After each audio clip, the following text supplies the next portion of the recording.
أعوذ بالله من الشيطان اللعين الرجيم. بسم الله الرحمن الرحيم. الحمد لله رب العالمين والعاقبة للمتقين والجنة للمؤمنين والنار للمنافقين. الحمد لله الذي جعلنا من المتمسكين بولاية علي بن أبي طالب وأولاده المعصومين.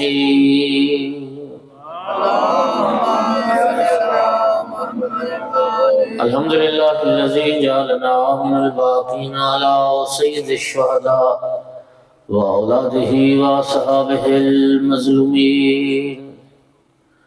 الصلاة والسلام والتحية والإكرام على رسوله الكريم شفيع المذنبين وأنيس الغريبين ورحمة للعالمين. أعني العبد المؤيد الرسول المسدد المحمود الأحمد المصطفى الأمجد أبا القاسم محمد ثم الصلاة والسلام والتحية والإكرام على آله الطيبين الطاهرين المعصومين المنتجبين المنتخبين المظلومين، واللعنة الدائمة على أعدائهم ملعونين من يوم عداوتهم إلى قيام يوم الدين وبعد يوم الدين. أما بعد، فقال سبحانه وتعالى في كتابه المجيد: بسم الله الرحمن الرحيم. إن الدين عند الله الإسلام. صلوات.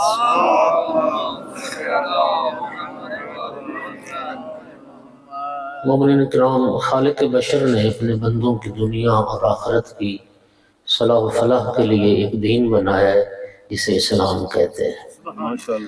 اللہ کریم یہ چاہتا ہے میرے بندے دین اسلام کے مطابق زندگی گزارے۔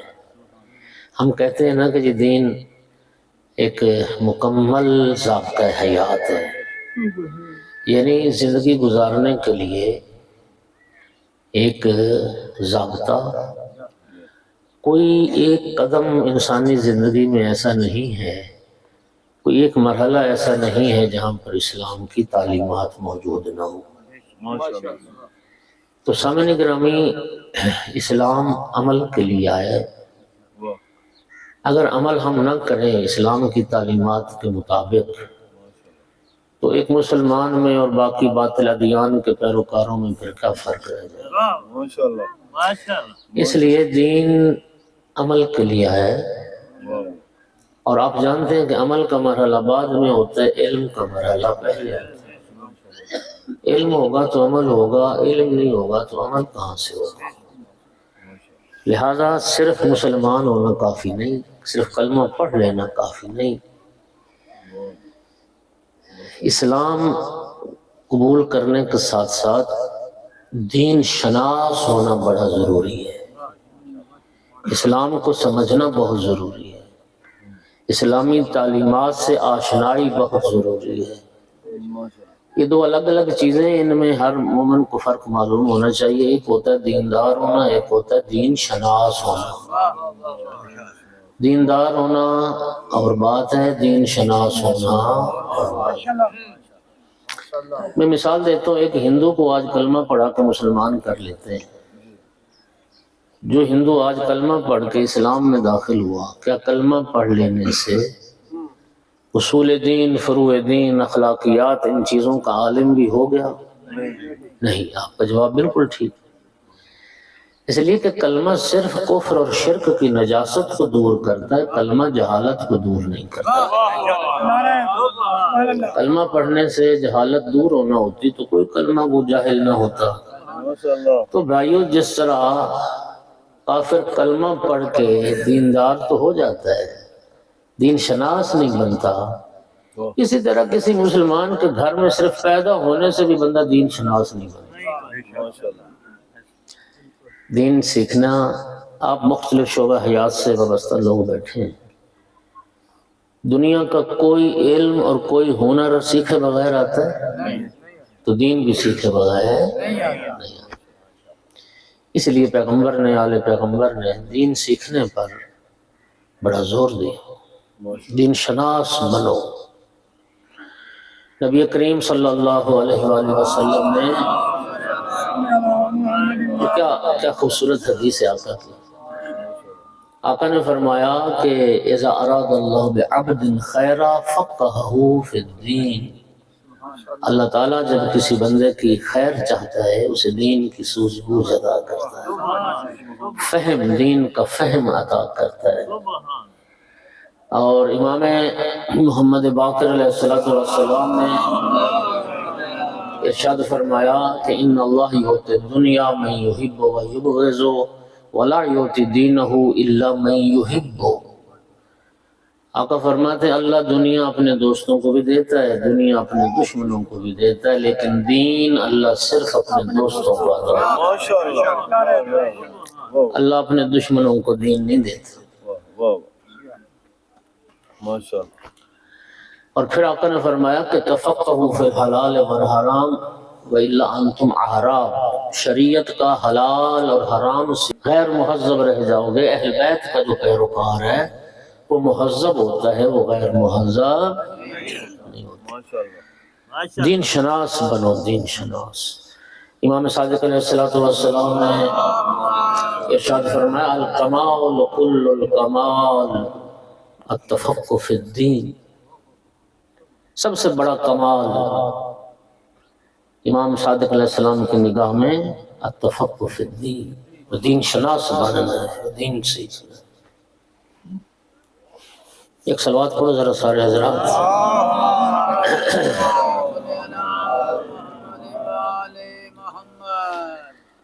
اچھا، امام صادق علیہ السلام کا ایک اور فرمان سناتا ہوں کہ آقا فرماتے ہیں انی لوددت، تو سارے جو جعفری تشریف فرماؤ، انی لوددت لو ان السیاط علی رؤوس اصحابی لیتفقہوا فی الدین، فرمایا میں پسند کرتا ہوں میرے ماننے والوں کے سروں پہ کوڑے مارے جائیں تاکہ وہ دین شناس بن جائیں، دین شناس۔ دیکھیے حلال حرام سیکھے بغیر، آپ کو یاد ہے پرانے زمانے میں آٹا پیسنے والی جب یہ چکیاں، جدید چکیاں نہیں آئی تھی بجلی والی، پتھر والی، کیا کہتے تھے؟ خراس کہتے تھے، ہم تو خراس کہتے تھے، گھراس۔ اچھا، وہ بیل باندھ دیا، گدھا باندھ دیا، ہاں جی، وہ چلتا رہتا تھا، چکر کاٹتا رہتا تھا اور دانے ڈالتے رہتے تھے تو وہ پیستا تھا۔ اس کو عربی میں کہتے ہیں طاحونہ، طحن آٹے کو کہتے ہیں نا، تو آٹا بنانے والی جو مشین تھی وہ طاحونہ کہتے ہیں عربی میں۔ نبی کریم کی حدیث مبارک ہے کہ الجاہل المتعبد کحمار الطاحونہ، جاہل عبادت گزار اس کی مثال اس گھراس کے گدھے جیسی ہے جس کی آنکھوں پر پٹی باندھی اور چکر کاٹتا رہتا ہے، نہ اس نے مسائل سیکھے، نہ اس نے حلال حرام کو پڑھا، نہ واجبات وضو کا پتہ، نہ مستحبات کا پتہ، ہاں جی، نہ مبتلات کا پتہ، نہ مکروہات کا پتہ، نہ شرائط کا پتہ۔ میں نے شاید پہلے بھی آپ کو یہ سنائی ہے کہ اللہ نے چند بار سعادت بخشی نا حج کی، تو بطور معلم ساتھ جاتے تھے۔ آپ یقین کر جانا دوستو، وہ 30-40 دن کا پیکج جو ہوتا تھا، تلبیہ سکھاتے سکھاتے اور وضو ٹھیک کراتے اور نماز درست کرواتے وقت گزر جاتا تھا۔ ایسے تو نہیں، مولا امیر المومنین نے فرمایا مجالست اہل الدین شرف الدنیا والآخرہ، دینداروں کے ساتھ بیٹھا کرو، یہ دنیا اور آخرت کا شرف ہے۔ دینداروں کی صحبت دنیا آخرت کا شرف ہے۔ نبی کریم نے ارشاد فرمایا ایاکم ومجالست الموتى، مردوں کے ساتھ نہ بیٹھا کرو، مردوں کے ساتھ عرض کی یا رسول اللہ مردوں کے پاس کون بیٹھتا ہے؟ سرکار نے فرمایا میری مراد ہے کہ جو لوگ جہاں جس صحبت محفل میں مجلس میں صرف دنیا داری کا تذکرہ ہو، دنیا داری کی باتیں ہوں، وہ سب مردہ ہیں، ان کے ساتھ جو بیٹھے گا وہ سب مردہ بنا ہے۔ جہاں صرف دنیا داری کی بات ہے، وہ مردوں کی محفل ہے، مردوں کی مجلس ہے۔ شرف الدنیا والآخرہ اہل دین کی صحبت ہے، اہل دین کی مجلس ہے۔ مومنین کرام، لہذا ضرورت اس عمل کی ہے کہ انسان دین شناس بنے، دین سیکھے۔ اور اب دین سیکھنے کا اچھا ایک صلوات پڑھو ذرا سارے حضرات بلند آواز سے۔ مولا اللہ اکبر، نعرہ رسالت، یا رسول اللہ، نعرہ حیدری۔ یا ماشاءاللہ۔ مولا امیر المومنین علیہ السلام کا بھی ارشاد گرامی ہے، لا خیر فی قرات لیس فیہا تدبر ولا خیر فی عبادت لیس فیہا تفکر۔ آپ کو فرماتے ہیں اس تلاوت قرآن میں کوئی خیر نہیں ہے جس میں ساتھ غور و فکر نہ ہو، اور اس عبادت میں بھی کوئی خیر نہیں ہے جس میں تفکر نہ ہو۔ انسان پہلے مسائل کو سیکھے تو صحیح، بغیر مسائل سیکھے لوگ اپنی، ہم جو اگر معذرت کے ساتھ، کیونکہ مجھے نا بڑا اتفاق ہوتا ہے ریسٹ ایریا میں کبھی نماز پڑھتے ہیں نا جی، تو نماز پڑھتے ہوئے ایک چیز تو ہمیں بڑی واضح نظر آتی ہے، اور وہ کیا ہے کہ کچھ لوگ شیعہ لوگ نماز پڑھ رہے ہوتے ہیں لیکن وہ سجدے گاہ کا وہ اہتمام ہی نہیں کرتے، وہ کہتے ہیں نا ہلکا لائٹ لینا، ہلکا لیتے ہیں، وہ باقی لوگوں کی طرح آ کے اسی قالین پہ اسی جو بچھی ہوتی ہے صف اسی پہ نماز پڑھتے ہیں۔ اب بیچارہ عبادت تو کر رہا ہے لیکن اس نے یہ پوچھنے سیکھنے کی زحمت ہی نہیں کی کہ مذہب اہل بیت میں کن چیزوں پر سجدہ جائز ہے اور کن چیزوں پر سجدہ جائز نہیں۔ یہ ہے عبادت تو کر رہا ہے لیکن تفکر نہیں، اس کو یہ بھی پتہ نہیں ہے کہ مذہب اہل بیت میں کپڑے پر قالین پر سجدہ نہیں ہوتا۔ بات سمجھ آ رہی ہے؟ اب اگر ایک بندہ نمازی ہے اس کو پتہ ہونا چاہیے نا کہ مذہب اہل بیت میں کن چیزوں پر سجدہ جائز ہے، اور جن پر جائز ہے سجدہ تو نمازی کو وہ اہتمام کر کے رکھنا چاہیے۔ مجھے آپ ایمان سے بتاؤ، موبائل کا زمانہ ہے، ہر بندے کے پاس موبائل ہے، جس کے پاس موبائل ہے وہ چارجر رکھتا ہے یا نہیں رکھتا اپنے سے؟ بولو نہیں یار، وہ اپنے موبائل کی بیٹری کو چیک کرتا ہے کہ نہیں کرتا، میری بیٹری ختم ہونے والی، جہاں ختم ہوتی دوڑ کے جاتا ہے۔ کل ایک وہ گجرا کے قریب رکے انٹرچینج پہ، تو 3 جوان صرف اتر گئے بس سے، انہوں نے صرف آ کے وہاں موبائل چارج کیا، بس۔ فکر کرتا ہے نا انسان۔ تو ایک بندہ اگر نمازی ہے تو اس کو یہ علم نہیں ہونا چاہیے کہ مذہب اہل بیت میں پیروکار ہوں تو مجھے پتہ ہونا چاہیے کہ آل محمد علیہ السلام کا جو مذہب ہے اس میں انہوں نے کس چیز پر سجدے کرنے کی اجازت دی ہے، کس چیز پر سجدے کو جائز قرار نہیں دیا۔ بات سمجھ آ رہی ہے؟ بندہ اپنا لیپ ٹاپ ساتھ رکھ سکتا ہے، اپنا چارجر ساتھ رکھ سکتا ہے، موبائل کا انتظام کرتا ہے، تو سجدے کا ساتھ نہیں رکھ سکتا۔ ماشاءاللہ ماشاءاللہ، میری بات سمجھ آ رہی ہے نا؟ تو اس عبادت میں تفکر نہیں ہے، لوگ گلے پاؤں پہ مسے کر رہے ہیں، پتہ ہی نہیں ہے۔ لوگوں کو وضو کرتے ہیں اور کونیاں خشک ہوتی ہیں، کیا سیکھا انہوں نے؟ اس لیے فرمایا پہلے سیکھو، پہلے واجبات سیکھو، پھر انشاءاللہ ان پر عمل کی کوشش کرو۔ اب آپ آگے تشریف لیں، آگے جگہ خالی پڑی ہے، صلوات پڑھو ذرا سارے حضرات، دھیان ہے میری طرف۔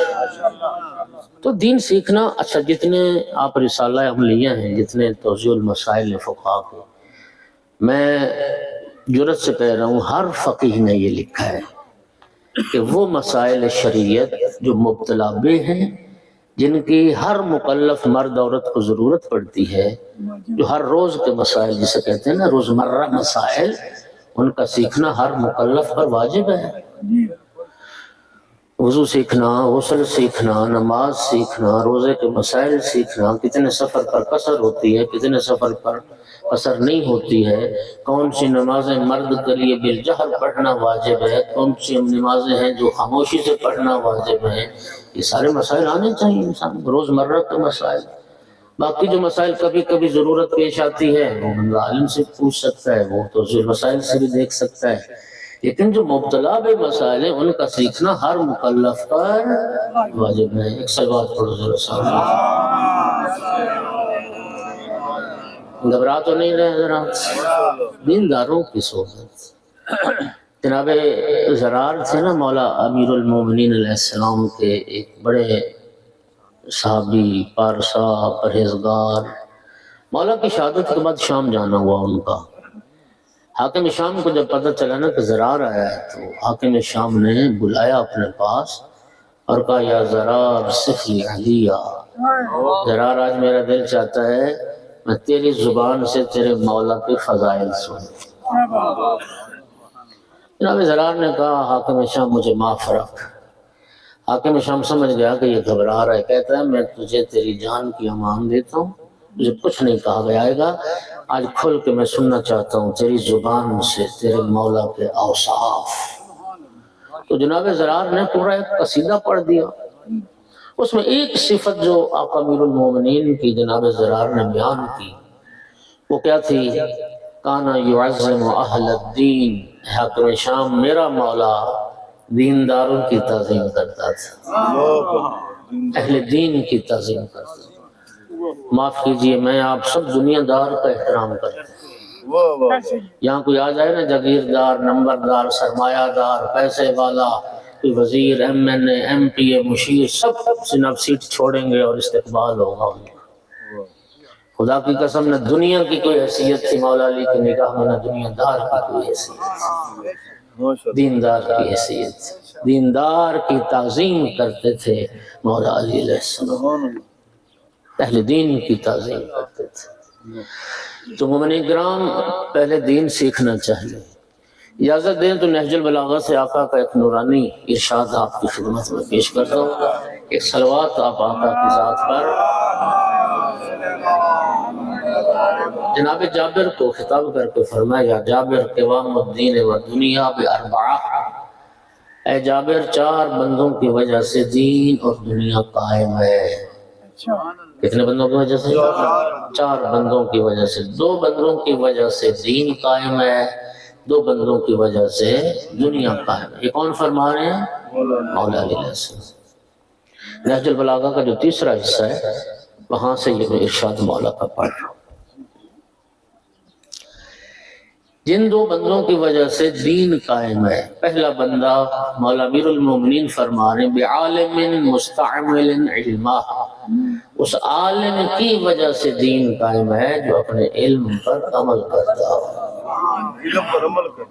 جو اپنے علم پر عمل کرتا ہے، اس کو کہتے ہیں عالم باعمل، عالم باعمل، اس کی وجہ سے دین قائم ہے۔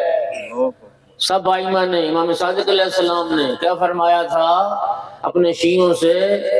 اخذ عالما او متعلما او محبا لہما، یا عالم بننا یا طالب علم بننا یا ان سے محبت کرنے والے بننا، فلا تکن رابعا فتہلک، چوتھی صورت اختیار نہ کرنا ورنہ تم ہلاک ہو جاؤ۔ اب اگر بندہ اس میزان پر اپنے آپ کو تولے، ہر بندہ اپنا جائزہ لے، میں کہاں کھڑا ہوں؟ میں عالم ہوں؟ نہیں۔ میں طالب علم ہوں؟ نہیں۔ میں علم علماء دوست ہوں تو پھر رب کو شکر ہے۔ سبحان اللہ۔ اگر تیسری کیٹیگری میں بھی ہم شامل ہو گئے، علماء سے محبت کرنے والے بھی بن گئے، امام فرماتے ہیں ہلاکت سے بچ جاؤ گے۔ اگر علماء سے محبت بھی نہیں، نفرت ہے، تو پھر امام فرماتے ہیں تم ہلاک ہو جاؤ۔ سبحان اللہ۔ الحمدللہ انٹرنیٹ کا زمانہ ہے یار، ہاں جی، امام علیہ السلام نے علماء سے محبت کا درس دیا۔ من اہانا عالما فقد اہاننی ومن وقر عالما فقد وقرنی، رسول اللہ فرما رہے ہیں عالم دین کی جس نے عزت کی اس نے میری عزت، اور عالم دین کی جس نے اہانت کی اس نے میری توہین۔ مومنین کرام عالم دین باعمل عالم، اب اتنا تو جوان ماشاءاللہ کافی بیٹھے ہیں، خوشی کی بات ہے۔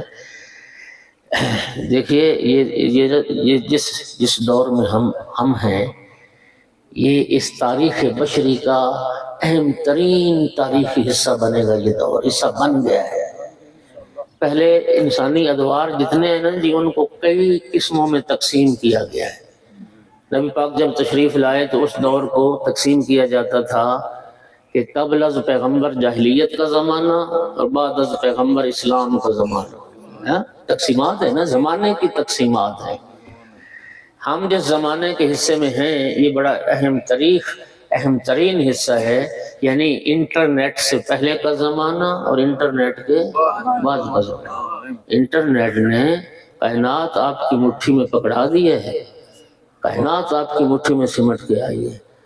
لوگ، اب ہماری بدقسمتی ہے نا، کیا کریں، لوگ انٹرنیٹ سے استفادہ کر کے کائنات مسخر کر رہے ہیں، اور ہم جو ہیں وہ انٹرنیٹ سے فحاشی اور بدماشی میں چلے گئے. نسلیں برباد ہو رہی ہیں، نسلیں خراب ہو رہی ہیں، مس یوز. ہاں جی، ہم اس طرف چلے گئے. یہ اپنے اپنے نصیب کی بات ہے. تو سامعین گرامی، ہم الحمدللہ انٹرنیٹ کے اب زمانے میں اب تحقیق مشکل نہیں رہ گئی، اب کتابوں تک رسائی مشکل نہیں رہ گئی، اب علماء تک رسائی مشکل نہیں رہ گئی. انسان اپنی کوشش تو کرے انسان. تو سامعین گرامی، میں عرض یہ کر رہا تھا کہ اس زمانے میں یار اب جوانوں کو اتنا شعور تو آنا چاہیے نا. ابھی تک ہم اس چکر سے نہیں نکل سکے، ہماری قوم کو یہ شعور نہیں آ رہا، ایک عالم اور ایک پیشہ ور خطیب میں ہم فرق نہیں کر سکتے. ہمارے ہاں حالت یہ ہے کہ جو بندے منبر پہ آ جائے نا جی، بس علامہ بھی ہوئی، مفسر قرآن بھی ہوئی، مفسر تاریخ کربلا بھی ہوئی، اور پتہ نہیں کیا کیا القاب ہمارے سیکٹری صاحبان کو لفظ یاد کروائے گئے ہیں، وہ پوری ایک گردان پڑھتے ہیں. اتنی مبالغہ آرائی، اتنا جھوٹ.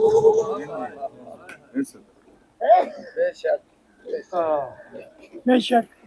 سبحان اللہ، کیا بات. یہ تو بڑا اچھا ہوا کہ چھٹے امام کے زمانے میں کسی نے پوچھ لیا، یبن رسول اللہ من العالم، آقا عالم کون ہوتا ہے؟ سبحان اللہ.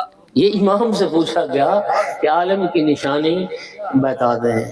امام علیہ السلام نے نہیں فرمایا کہ جس پر سر پر امامہ بڑا ہو، ابا کبا خوبصورت ہو، جناح کیپ ہو، شیروانی اچھی ہو، واسکٹ اشکن جیکٹ.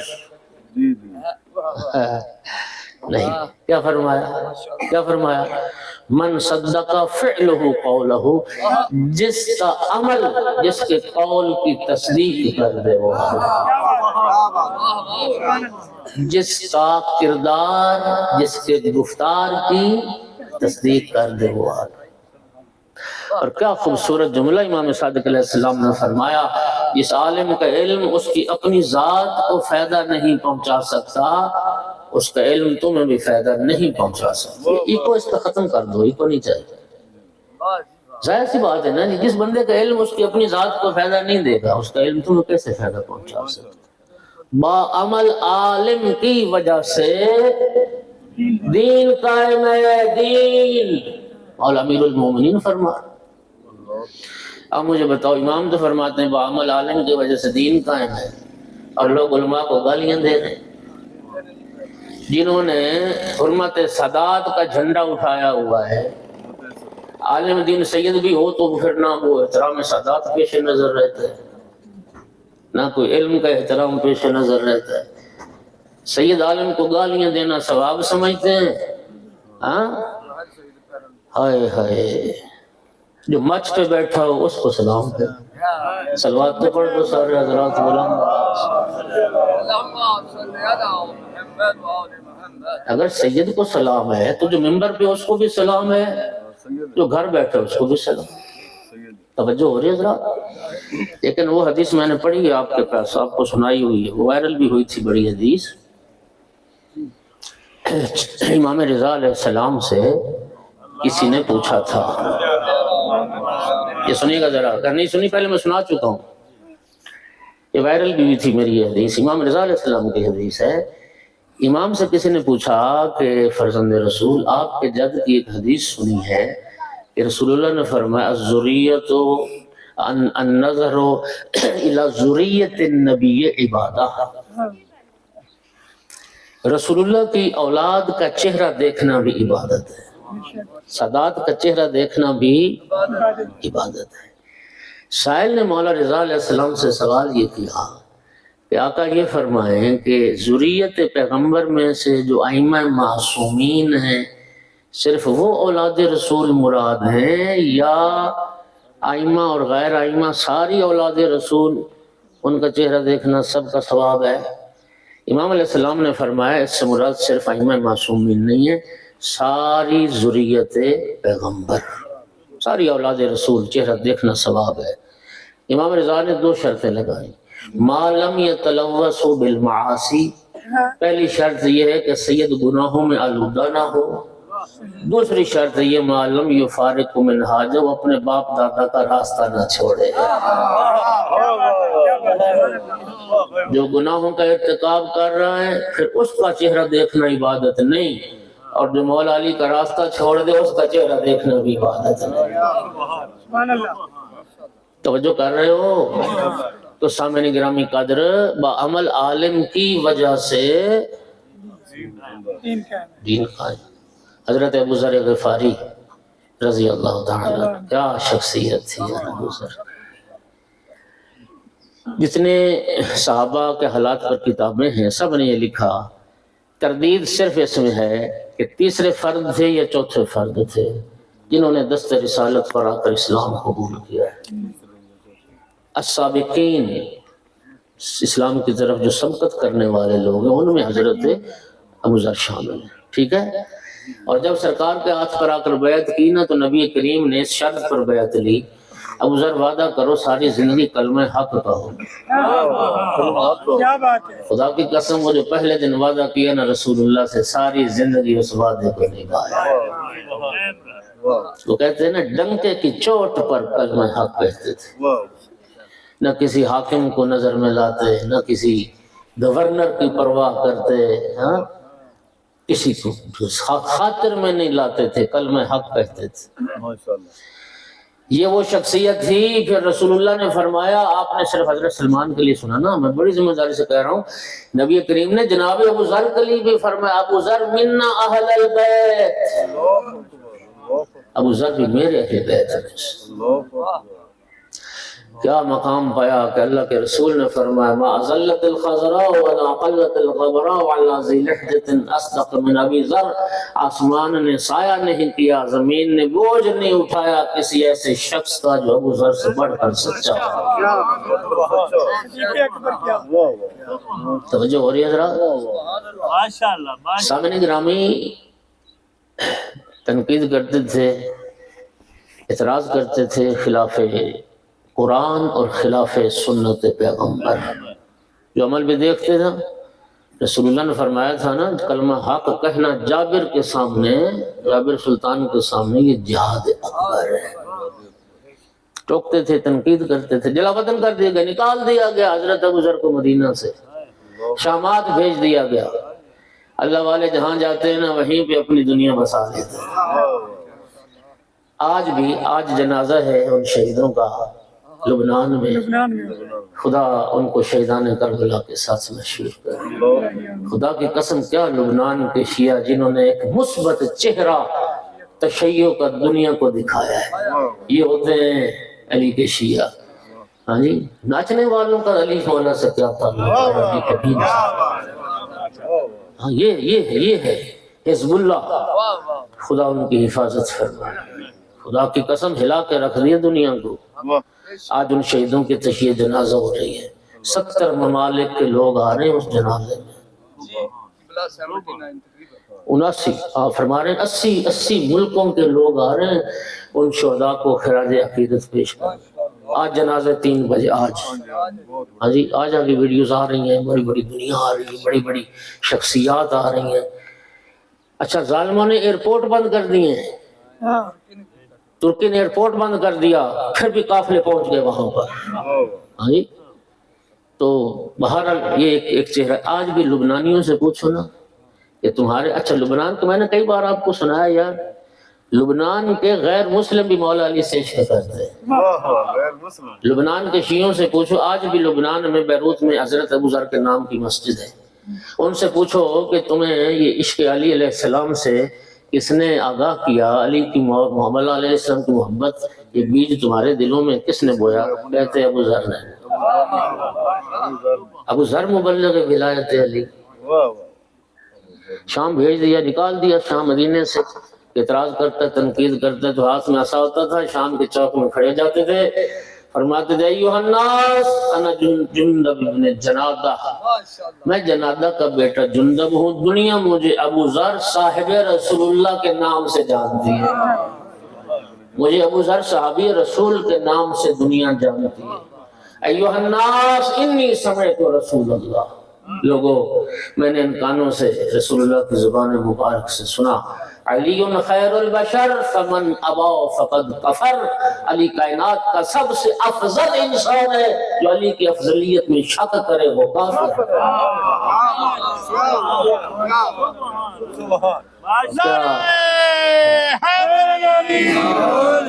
آل رسول کی نگاہ میں مقام کیا پایا؟ ہاں، مولا امیر المومنین علیہ السلام ایک دن حضرت ابو ذر کو یاد کرتے ہوئے رو پڑے۔ آقا کیا ہوا؟ فرمایا مجھے ابو ذر کی غربت سے رونا آتا ہے۔ آقے میں مدینہ سے کسی نے کہا بھیڑ بکریاں چراتا تھا، بھوکا چرواہا، ہاں جی، اور آج اس کی جرت اتنی بڑھ گئی ہے کہ آقے حاکم پر تنقید شروع کر دیتا ہے، اعتراض کرتا ہے اور بھرے دربار میں اعتراض کرتا ہے، بھوکا چرواہا، پیسے لگا کے منہ بند کرو اسے۔ رات کی تاریکی میں غلام کو بھیجا 300 دینار دے کر، 100 دینار سونے کے ہوتے تھے، 100 دینار کی 3 تھیلیاں کہ جا ابو ذر کو دے کے آؤ۔ آدھی رات دق الباب کیا، دروازہ کھولا حضرت ابو ذر نے، خیریت کون؟ کیا؟ کہا یہ حاکم نے تمہارے لیے 300 دینار بھیجے۔ فرمانے لگے اچھا، مسلمانوں کا بیت المال اتنا امیر ہو گیا ہے کہ ہر مسلمان کو 300 دینار دیے جا رہے ہیں؟ اتنا امیر ہو گیا۔ فرمایا نہیں، کہنے لگا نہیں، ہر مسلمان کے لیے نہیں، ابو ذر تمہارے لیے بھیجتا، میں لے جاؤ، جس بیت المال سے کسی دوسرے مسلمان کو کچھ نہ ملے اس بیت المال سے ابو ذر بھی لینے کو تیار ہے۔ سب مسلمانوں کو ملے گا تو ابو ذر بھی اپنا حصہ لے لے گا۔ کہتا ہے میری خاطر یہ دینار قبول کر لو، میرے آقا نے کہا ہے اگر ابو ذر دینار قبول کر لینا تو میں تمہیں آزاد کر دوں گا، میری آزادی کی خاطر قبول کر لو۔ فرمایا یہ کہاں کا انصاف ہے، تجھے آزادی دلا کے خود غلامی اختیار کر، لے جاؤ۔ اصرار کیا نہیں، رکھو، دینار قبول کر لو، میری خاطر قبول کر لو۔ حضرت ابو ذر ناراض ہو گئے، فرمایا تو کیا سمجھتا ہے، مجھے علم نہیں ہے کہ یہ دینار مجھے کیوں دی جائے؟ ناراض ہو کے فرمایا میری بات سن، تو نے رات کی تاریکی میں میرے دروازے پہ یہ دینار لا کر تو نے میری توہین کی ہے، اور دو وجہ سے تو نے، 2 جہات سے تو نے میری توہین کی۔ پہلی توہین تم نے میری یہ کی کہ تو نے یہ کہاں سے سمجھ لیا کہ میں علی بیچ دوں گا، تو نے مجھے علی فروش سمجھا ہے۔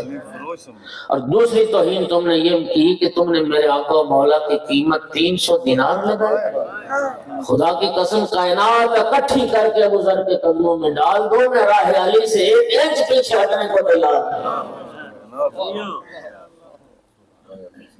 نہیں۔ رو پڑے مولا امیر المومنین۔ آقا روئے کیوں؟ جملہ یہ ہے قابل توجہ، روئے کیوں؟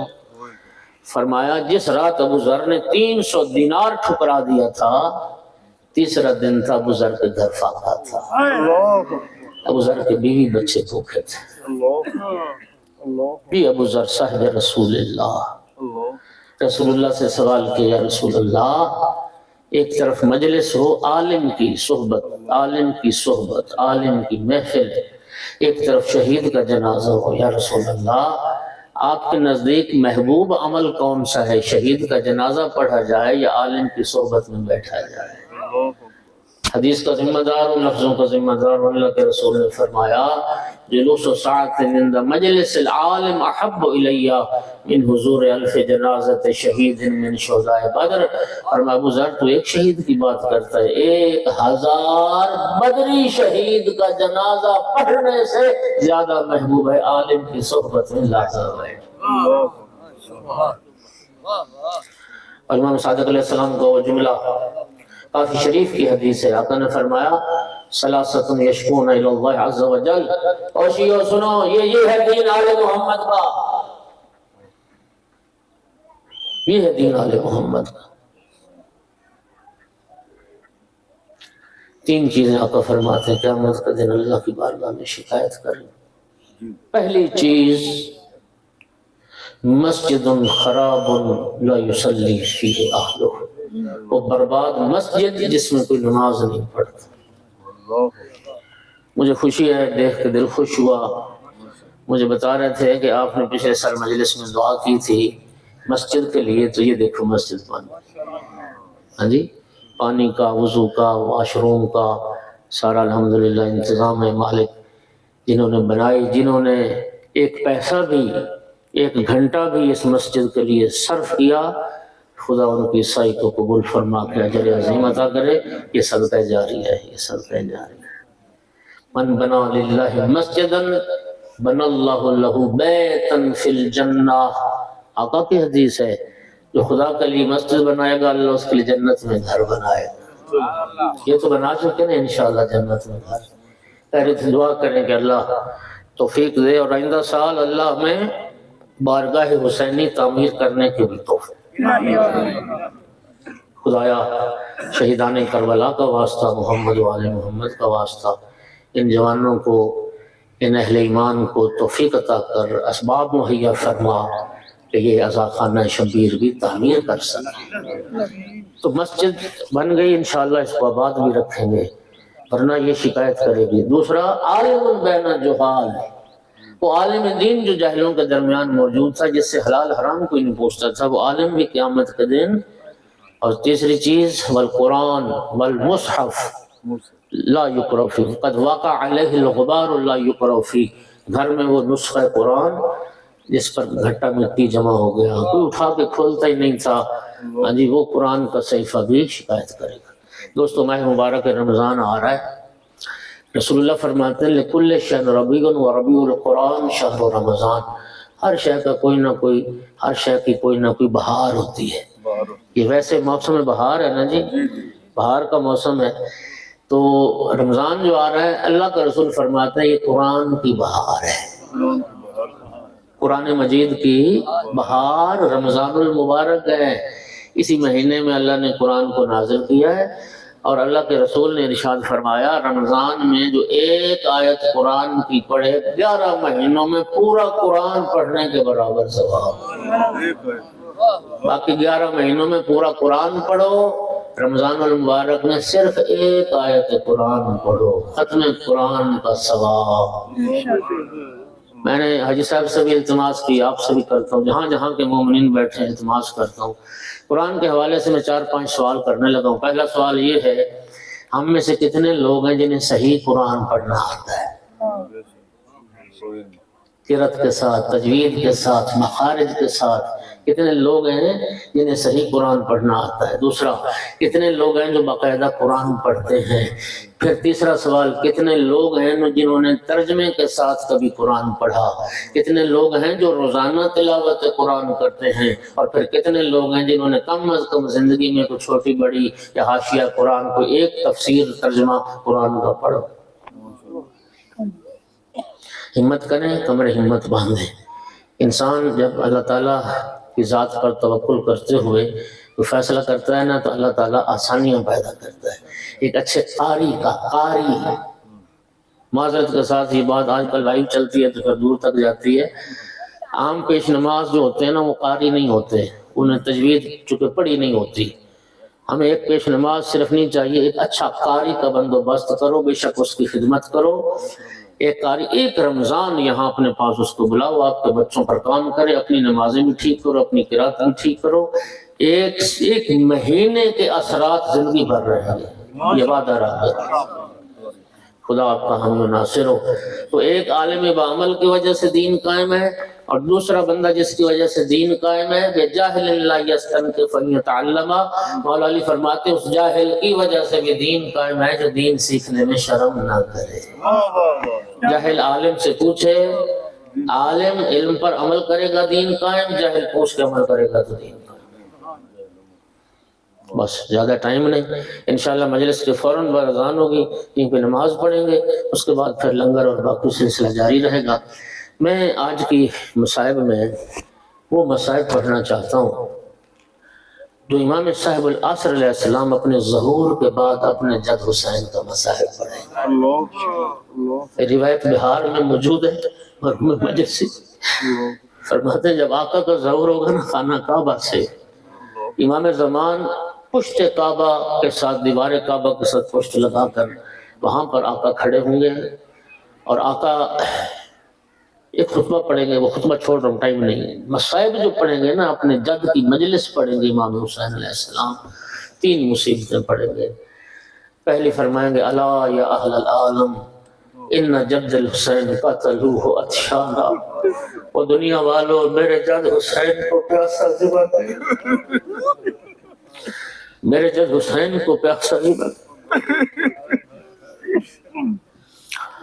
اللہ اکبر، اللہ کیا پیاس تھی مولا حسین علیہ السلام کی. مولا حسین علیہ السلام نے جو وصیت کی نا، شیو آپ کو جو یاد کیا ہے، مولا حسین علیہ السلام کی وصیت ہمارے لیے پتہ کیا ہے؟ شیعتی مہما شربتم مع عزم فاذکرونی، شیعو جب بھی ٹھنڈا پانی پینا میں حسین کی پیاس لیا، میری پیاس لیا. امام سجاد علیہ السلام 12 محرم کو جب کوفہ سے آئے نا با اجاز امامت کربلا میں، اور اپنے بابا کو آ کر دفن کیا، ایک بوریا منگوایا گیا، چٹائی ایک منگوائی گئی، بابا کی لاش کے ٹکڑے اس بوری پر رکھے